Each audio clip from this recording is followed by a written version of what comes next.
Profesor Alejandro Olmos, ¿cómo le va? Buena mañana. ¿Qué tal, Claudio? ¿Cómo está? Bien, bien. Bueno, hoy van a dar a conocer los detalles del canje. Parece que hubo una aceptación alta, ¿no? Cercana al 90% sobre el mismo, en un tono de celebración, digamos, un tanto como para comenzar a relanzar el gobierno. Van a venir más anuncios miércoles y jueves también por el presidente Fernández, ¿no? Según los datos que usted maneja, ¿cómo se puede ir evaluando, un poco anticipándonos a este anuncio presidencial sobre este canje de deuda? Bueno, primeramente lo que voy a decirle es que generalmente estos arreglos que se hacen y se muestran como exitosos no tienen nada que ver con el éxito. Parece que el gobierno de los integrantes del Frente de Todos, que ya han hecho varios canjes de deuda, han mostrado como cuestiones muy exitosas lo que no han sido sino resignación ante exigencia de los acreedores. Y digo esto porque desde la primera oferta hasta la actual, aceptada por los acreedores, fueron 4 que se hicieron, y la última, la quinta, fue una última resignación ante las exigencias. Los acreedores resignaron apenas un mínimo porcentaje, mientras que la Argentina, a través de las distintas ofertas, fue resignando todo lo que pudo. O sea, todo esto de que nosotros proponemos esto y esto es inamovible, podía ser en una primera instancia, porque cuando uno negocia con alguien, bueno, plantea algo y está sujeto a que le haga una contraoferta. Pero a la primera oferta le dijeron no, a la segunda le dijeron no, a la tercera le dijeron no, a la cuarta le dijeron no, y finalmente la quinta el ministro arregló. Y si uno ve los índices estadísticos de las primeras ofertas y la última, se da cuenta que prácticamente se aceptó lo que querían los acreedores. Ahora, muchos dicen que esto era la única posibilidad, porque si no, entrar el default podría ser una catástrofe. Claro, yo no estoy de acuerdo, porque si bien yo no soy economista, conozco minuciosamente la historia de todos los procesos de la deuda, y siempre tengo como ejemplo lo que pasó entre el 2002 y el 2006, cuando se pagó, y en ese tiempo la Argentina estuvo en default. En ese tiempo la Argentina estuvo en default, creció el Producto Bruto, creció la inversión extranjera directa, creció la inversión bruta, es decir, se recompusieron los salarios, y además de eso crecieron notablemente las exportaciones. O sea que esto del default siempre suena como una especie de fantasma para que los gobiernos siempre acuerden. A esto se suma que, supongo que hoy explicará el ministro, con qué va a pagar la deuda que ha acordado, porque si va a empezar a pagar en noviembre del 2023, ahora se va a empezar a pagar en enero del año que viene. Y además de empezar a pagar en enero del año que viene, es decir, empiezan los vencimientos cortos. Esto va a ser un alivio de 2021, 2022, 2023, pero a fines del 2024 y del 2025 empiezan a caer los grandes momentos donde hay que pagar. Y de dónde va a salir la plata no se sabe, porque el Banco Central está en una situación muy comprometida. Pero claro, acabo de ver hace varios días la carta enviada por Martín Guzmán y Miguel Pese al Fondo Monetario, donde vuelven a pedirle asistencia crediticia. Es decir que, además de pedirle al fondo que estire los plazos para pagarle, le vamos a pedir plata. Nada nuevo bajo el sol, como dice la vieja frase, porque esto es lo que ha hecho siempre la Argentina desde hace décadas. A ver si lo entiendo debidamente. No solamente vamos a reprogramar vencimientos con el fondo, sino que le vamos a pedir dinero fresco. Vamos a ir a pedirle plata al fondo nuevamente. Lo dice claramente la carta enviada por el ministro Guzmán, que está publicada en el sitio web del Ministerio de Economía. No es ningún misterio, porque esto iba a ser así. Por otro lado, en esa carta, el gobierno reconoce la legitimidad de ese préstamo, porque dice en la carta que precisamente el gobierno de Mauricio Macri se había comprometido a bajar el déficit fiscal y lo bajó, se había comprometido a hacer cosas y las hizo. O sea, reconoce que cosas que pactó Macri con el fondo las cumplió. Entonces, todos esos cuestionamientos que se hacen al negocio de Macri con el fondo, la fuga de capitales. Eso es para la gilada, porque en la nota oficial al fondo no se dice una coma de todo esto. Se habla como se habla siempre con el fondo, a través de lo que se ha pactado, lo que se va a volver a negociar, y ahora la plata que se le va a volver a pedir, ¿no? Que pero, yo no sé si hablé con usted. Pero, profesor, ¿no estamos en principio ante personas antifondo monetario?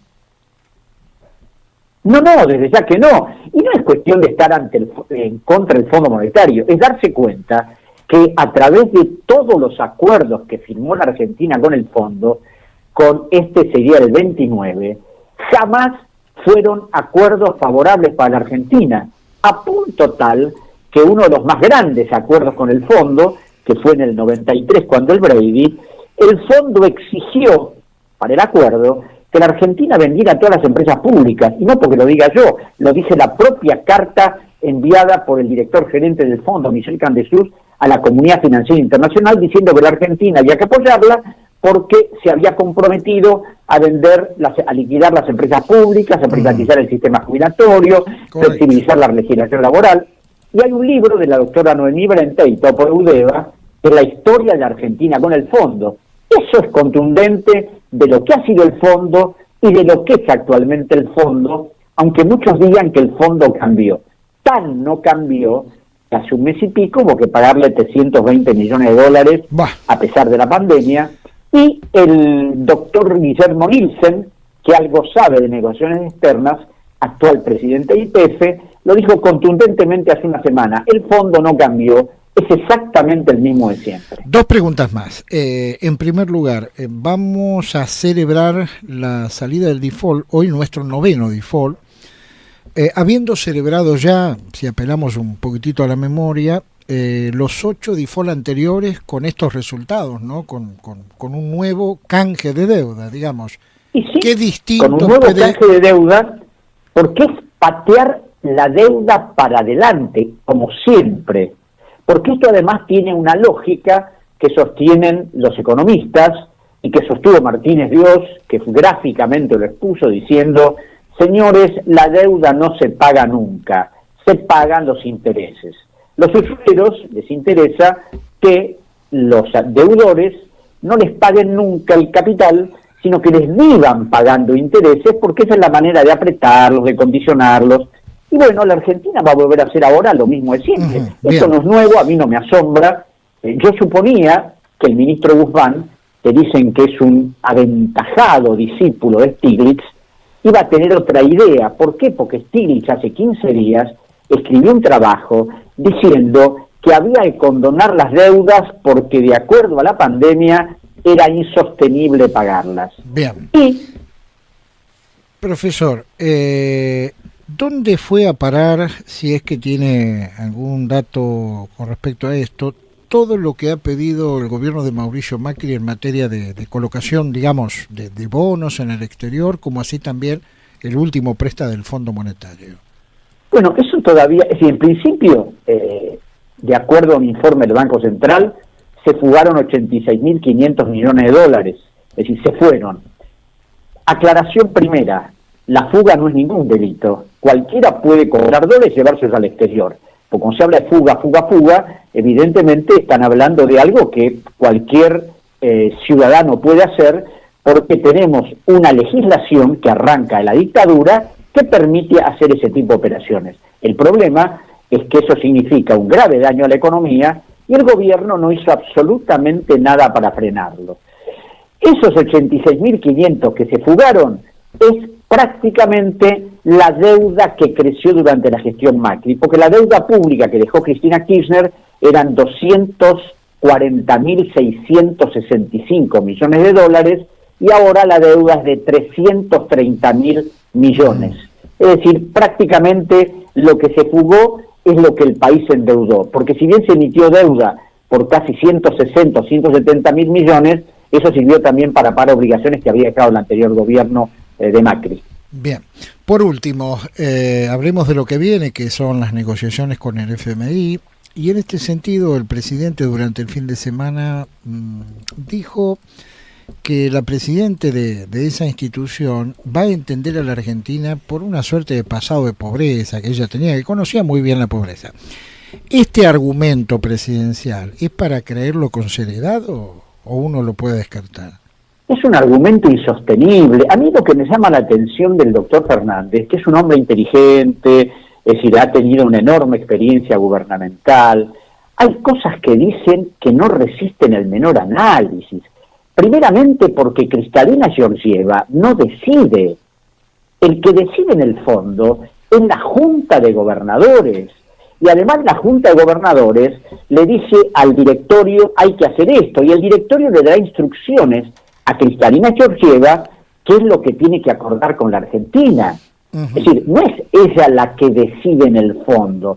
Y lo que pasa es que acá, Claudio, primero hay una enorme ignorancia de lo que es la estructura del fondo, los reglamentos, los estatutos, y está la ignorancia que hace 48 horas o 24 horas, Alfredo Zayat publicó en página 12 una nota sobre el acuerdo con el fondo, y dice que el fondo, de acuerdo al artículo 6, le prohíbe al fondo dar dinero a países que fugan capitales. Y esto es absolutamente falso. El artículo 6 dice que los préstamos que da el fondo no pueden fugarse, y cuando se fugan, porque el gobierno lo permite, el fondo tiene que advertirle al país que se están fugando esos capitales. Bien. Y si el país lo sigue consintiendo, el fondo tiene que sancionar al país.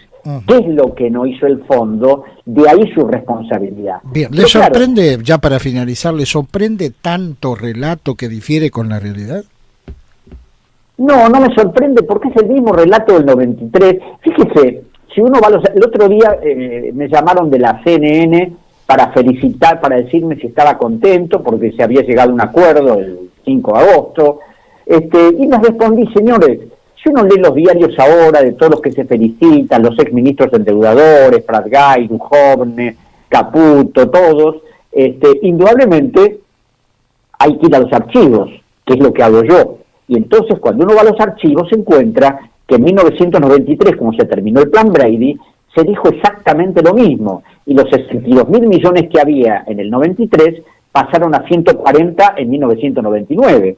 Y en el 2000, cuando se hizo el blindaje financiero, también hubo grandes éxitos de lo que iba a ser el blindaje, y tuvimos que recurrir al megacanje en el 2001, y nuevos éxitos en el megacanje, y terminamos en la locura del 2001 y lo que ya sabemos. O sea que esta es una vieja historia que se repite, se recicla, hay grandes discursos mostrando que empezamos de nuevo a crecer, y bueno, y vamos a terminar que seguramente dentro de 5, 6 o 7 años va a haber que hacer una nueva reprogramación, si no hay alguna catástrofe o alguna varita mágica en que no sé, que a la Argentina la haga crecer de golpe. Me queda una sola duda, ¿no? Me queda una sola duda, y con esto ya lo despido y le agradezco su gentileza como siempre en atendernos. ¿Estamos ante personas que se creen su propio relato o nos toman de pelotudos? Mire, ¿sabe lo que pasa? Yo no sé si se creen el propio relato o creen que no tienen otra alternativa para hacer. Y esto de la no alternativa es porque cuando yo colaboré con el presidente Rafael Correa y se suspendieron los pagos de la deuda, el Ecuador entró en default, ahí en el gabinete había personas que decían, no, que esto no se puede hacer y todo lo demás, pero claro, en ese momento cuando nos conectamos con los abogados de los acreedores, cuando se enfrentó a los acreedores con una decisión política, decirles, señores, esto no puede continuar así, ahí no es que los acreedores fueron buenos con el Ecuador ni nada por el estilo.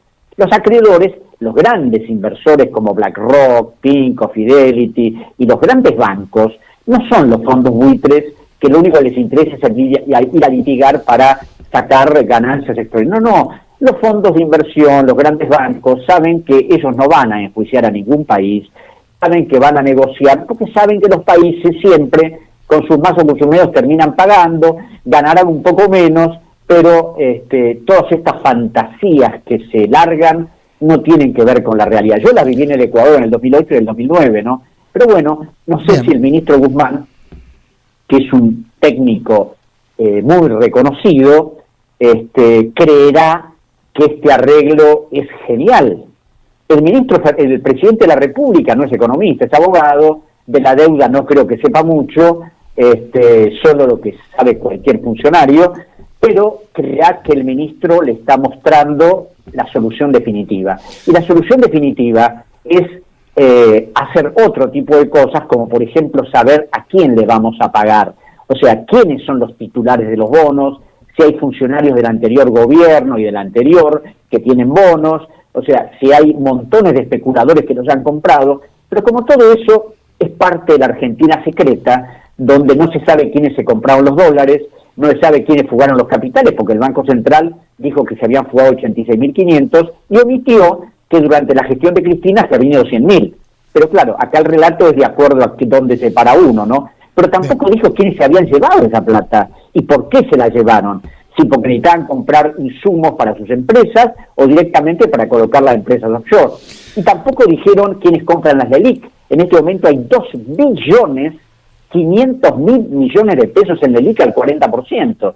Imagínense lo que es eso como deuda fiscal. Muy bien. Olmos, que siga usted muy bien, muy amable, ¿eh? Muchas gracias. Igualmente, Claudio, hasta luego.